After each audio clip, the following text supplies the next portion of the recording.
मेरे YouTube channel पे आज अपन डिस्कशन करेंगे इतिहास के बारे में। इतिहास क्या होता है? इतिहास के जो बेसिक फीचर्स है वो क्या होते हैं?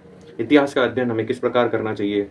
इतिहास के बारे में जो हम पढ़ते हैं बुक्स में, क्या वही इतिहास है या फिर कुछ और इतिहास है? ये सब हम जो बेसिक प्रिंसिपल्स है, इतिहास की जो नॉलेज है, इतिहास के बारे में हमारा जो दृष्टिकोण है, उसके बारे में एक डिस्कशन मेरी तरफ से।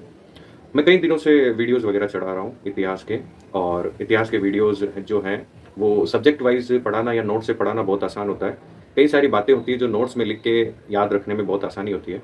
बेसिकली इतिहास को हम जो लिखा जा सके उसको 3 हिस्सों में डिवाइड करते हैं अपने इंडिया के कॉन्टेक्स्ट में। एक तो प्राचीन इतिहास हो गया, एक मध्यकालीन इतिहास हो गया और एक मॉडर्न इतिहास हो गया।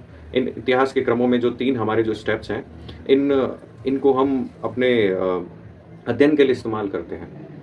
क्या इतिहास वो है जो टेक्स्ट बुक में लिखा गया है कि इस राजा ने इस समय ये किया था, इस राजा ने इस समय ये किया था? हाँ, वो इतिहास का भाग है, लेकिन पूर्ण रूप में अपने आप में एक इतिहास नहीं है।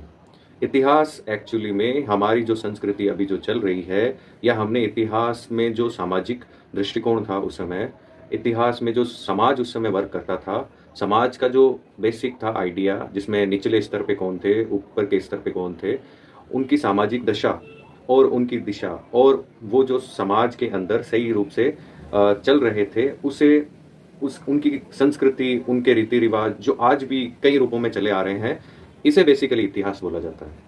इतिहास से हम कई सारी बातें सीख सकते हैं अगर हम अपने इतिहास को सही डिटेल से, सही तरीके से अगर हम अपने इतिहास का अध्ययन करें, तो वर्तमान में होने वाली कई सारी गलतियों से हम बच सकते हैं।